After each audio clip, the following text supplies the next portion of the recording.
Hi friends. So today we will discuss about the monkeypox. As we all know, there is a lot of discussion going around because there is a outbreak of monkeypox here and there in various known endemic areas apart from the Africa. Since 2003, then 2017, 18, and currently in India also about 10 cases of monkeypox has been detected. So it is very wise to discuss about the monkeypox, its clinical features, sign and symptoms, presentation of the patient, and how fatal is disease. Although monkeypox is not so much fatal, case fatality rate vary between 1 to 11 between the different genetic clades of the monkeypox. We will discuss in detail. So let's have some insight. So monkeypox belong to the Poxviridae family, right? It is very similar to the smallpox. So monkeypox is having the zoonotic origin of the disease, and monkeypox is name is very misnomer because although first case was detected in the monkey, but it usually found in the various zoonotic animals like rodents, like various pet or animals also.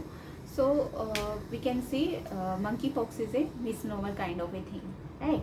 So it is a genetic in origin, and it is initially it was endemic in the Africa region only, mainly in the central and the western Africa region.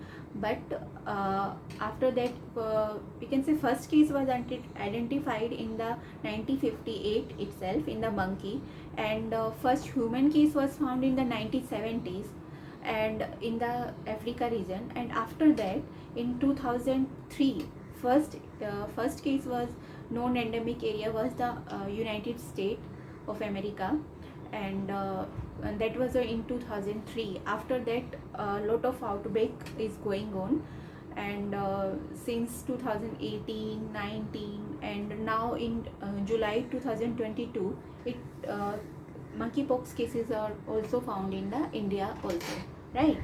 So first case was found in first human case, we can say first human case was found in 1970s, and first known endemic area outbreak was in the 2003 in USA, right? After that, first India case was found in last July 2022, right?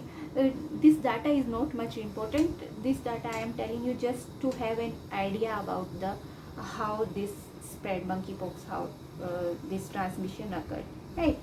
So it is declared as a global health emergency of international travel concern on 23rd July 2022. Okay, so let's discuss about monkeypox virus. So it is an adult virus having double stranded DNA, and it is having the two genetic clades, right? It's not the clade, it's clades. One clade is Central African clade, one is West African clade, right? And Central African clade found to be very severe in comparison to West African clade, right? But the West African good thing is that in India the strain found is A.2 strain is found in India. With strain found is which strain is found in India? A.2, and this strain belong to the West African clade, right? So natural reservoir is rodents, right? So let's discuss about the outbreak. This I have discussed already. First confirmed human case was found in 1978. Outside Africa, first case found in USA, that is in 2003, right? And in leave it. This I have discussed earlier also. So let's discuss about how the monkeypox virus transmit from human to human, right? So it mainly transmit via the mainly occur in the patient or human with human beings who having the history of international travel from the endemic area, and who have the contact with the pet animals, right? And it can transmit from the infected person also. Through the infected person, it can transmit via skin contact or the respiratory droplet contact, or the it can transmit from mother to baby also via the placenta. And various studies also show that it can transmit via the sexual route also. So there are various route of transmission of the monkeypox virus. So it can be oropharyngeal transmission, nasopharyngeal transmission also via the respiratory droplet. It can be via the skin contact, via the placental, mother to fetus, via the sexual route also, right? So these are the various transmission, various form of transmission of monkeypox, right? So now we discuss about the incubation period. So typical, we can say typical incubation period of the monkeypox depend upon the route of transmission. So like the when infected animal will directly bite the human being, that will have the less incubation period in comparison to the contact with the infected people, right?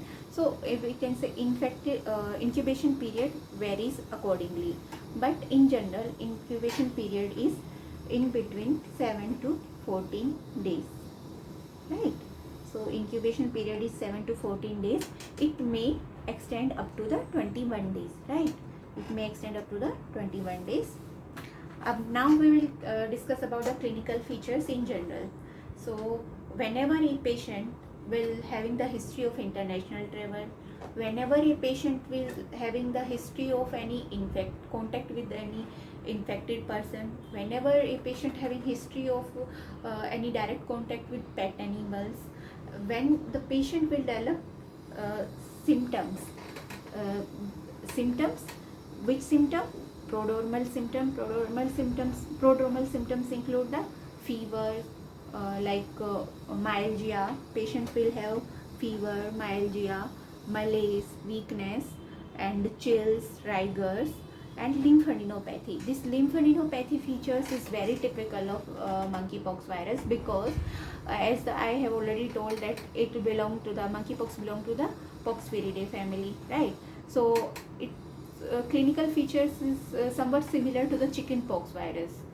So we have to suspect monkeypox when the patient is having the general prodromal symptom with the lymphadenopathy and having the typical rash. So what prodromal symptom will the patient have? Patient can have fever, patient can have weakness, that is malaise, patient can have weakness, patient can have myalgia also, along with chills, rigors, right? So prodromal symptom usually varies from 1 to 2 days, and after 1 to 2 days rash will appear. So this characteristic of rash is very very important, right? So this rash is typically vesiculopustular type, right? And it initially start from the mucosa of the oral cavity. So it start from the oral mucosa and then spread to the face, trunk, and then it extends centrifugally, right? This term centrifugally, and so it can occur over the palm and sole also, and lesions are usually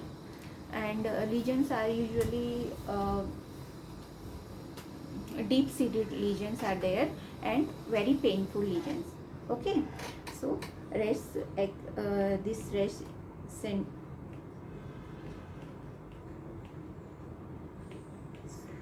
rash will extend centrifugally and deep-seated, and we can see this resting diagram also.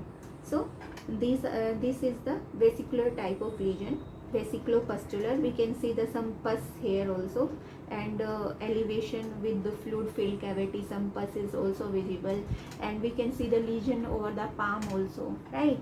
And characteristic is there that umbilication is also there, so we can differentiate it from the molluscum contagiosum also. In there also the umbilicated lesion is there, right? But there the lesion was their lesion will be painless, here the lesion will be painful. Okay, so characteristic rash is vesiculopustulous, umbilicated, very painful. So these are painful lesions, and so this is the characteristic of rash. Patient can have oropharyngitis also. Patient can have proctitis also. So patient can present with the rectal bleeding, abdominal pain, tenesmus. These features may be present, right? So typical clinical features having history of I have already told, and prodromal symptoms. Then after 1-2 days, the typical rash with patient having lymphadenopathy. So we have to suspect the monkeypox, right? And various complications also can occur. Complications also can occur in patient of monkeypox, like infections. Respiratory infection may cause the pneumonia. Patient can have encephalitis, corneal ulceration, corneal infection can also occur. Patient can have keratitis, right? So these are the sign and symptom or clinical feature or the presentation of the monkeypox disease patient. So how we will diagnose the patient of monkeypox? So first we have to suspect we should have the clinical suspicion in the patient,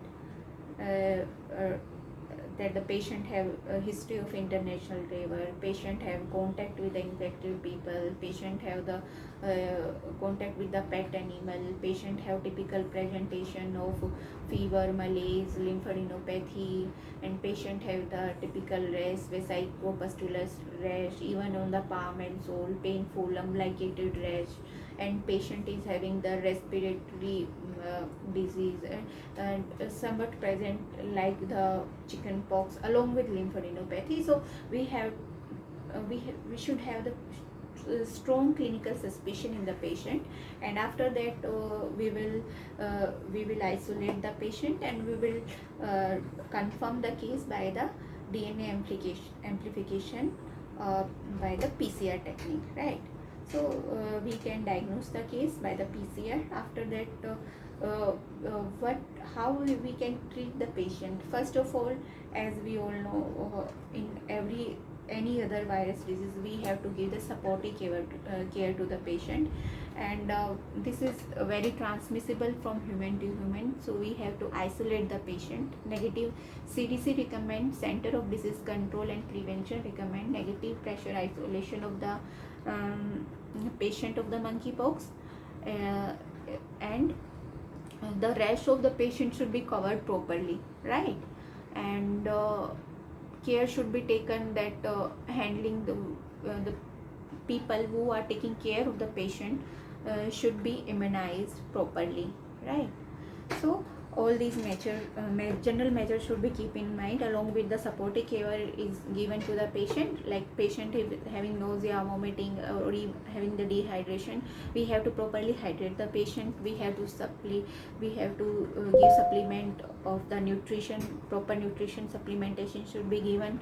Any electrolyte disturbance should be corrected properly. So all these general measures should be given, and after that we are lucky enough to have some specific treatment about of the monkey pox virus, unlike the COVID-19, which was very sudden outbreak. So our scientist was not aware about the fact, and vaccine development takes some time. But monkeypox already we are having therapy. So we have 2 oral drugs, that is tecovirimat and other is brincidofovir. Both of these drugs directly and indirectly inhibit the DNA synthesis of the monkeypox virus, right? So tecovirimat is the oral drug. Both of these drugs are the FDA approved drugs, and although it's not available in the market, but it's specifically available for in some of the condition. So it is given as 600 milligram BD for around 14 days, tecovirimat, and the brincidofovir is given as 1200 milligram BD 2 doses. So although dose is not much, leave it, dose is not much important, but just keep in mind that both are FDA approved and both are oral drug, right? And immunoglobulins, this is the Vaccinia Immunoglobulins. one thing keep in mind that the vaccine which is which was given for the smallpox was also very uh, protective for was very protective for monkeypox also. But as the uh, smallpox was eradicated, so after that no vaccine. So after that case start rising of the monkeypox. So after now nowadays what we have done, what scientists are doing, that the patient who is exposed or who is in contact with the monkeypox virus, they are given the Vaccinia immunoglobulins to the patient. So Vaccinia immunoglobulins are very much effective and FDA approved for the patient of the post-exposure prophylaxis um, of the monkeypox, right? So now vaccine is Ankara vaccine. It is also called Genios vaccine, and it is given as 2 doses, about 28 days apart, and it is very much effective for the prophylaxis of the monkeypox. And initially one vaccine was ACAM 2000 vaccine was also there, but a lot of cases of cardiomyopathy was myocarditis was found to be associated with the ACAM 2000. So Ankara vaccine was developed, or Genio vaccine was developed. It is non-replicating modified vaccine of the monkeypox, and it is very much effective and preferred over the ACAM 2000, right? And one thing I forgot to tell you, that Tecovirimet was FDA approved in the 2018, and Brincidofovir was approved for monkeypox in the 2021 itself, right? So thank you. I hope I am able to give you some insight about the monkeypox.